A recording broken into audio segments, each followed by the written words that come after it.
Κύριε Υπουργέ, καταρχάς ευχαριστούμε πάρα πολύ για την τιμή που μας κάνετε να μας μιλήσετε στον Ελληνικό Κήρυκα. Ποια είναι τα συναισθήματα που σας δημιουργούνται? Ακούσαμε να επιβεβαιώνετε ότι την παρουσία σας στην Αυστραλία. Τα συναισθήματα που σας δημιουργούνται με αφορμή το επικείμενο ταξίδι σας. Πολύ μεγάλη χαρά, πολύ μεγάλη τιμή και πολύ μεγάλη συγκίνηση πάνω απ' όλα.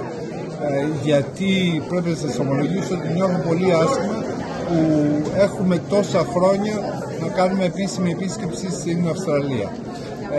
Ήταν ένα λάθος που θα διορθωθεί. Η εντολή που έχω πάρει από τον Πρωθυπουργό, τον κ. Μητσοτάκη, είναι να στήσουμε ισχυρές γέφυρες με τους Έλληνες όπου και αν βρίσκονται.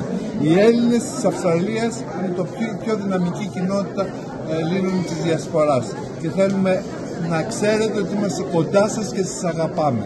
Και αυτή την αγάπη μου θα τη μεταφέρω έμπρακτα και με τη δική μου παρουσία τον προσεχή Οκτώβριο σε όλη την Αυστραλία, γιατί προτίθεμαι να πάω και στην Καμπέρα και στο Σίδνεϊ και στην Αδελαΐδα και στη Μελβούνι και στο Πέρθ, ακόμα και στο Χόμπαρτ της Τασμανίας, γιατί ο ελληνισμός είναι παντού.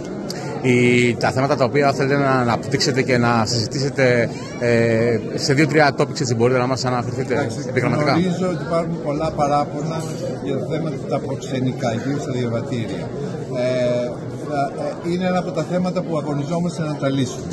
Γνωρίζω ότι υπάρχει μεγάλο πρόβλημα με την διπλή φορολογία. Και αυτό είναι ένα θέμα που ελπίζω σύντομα να μπορέσουμε να σας δώσουμε πιο ευχάριστες λύσεις. Όλα τα θέματα που αφορούν, ξέρω, μεταφέρει ότι υπάρχει ένα πρόβλημα και με το κτηματολόγιο εδώ στην Ελλάδα. Αυτά τα θέματα ελπίζω τον Οκτώβριο που θα έρθω στην Αυστραλία να είμαι σε θέση να σας απαντήσω ότι λύθηκαν. Μακάρι να τα καταφέρουμε. Αυτή είναι η πρόθεσή μου. Να είστε καλά, ευχαριστούμε πολύ.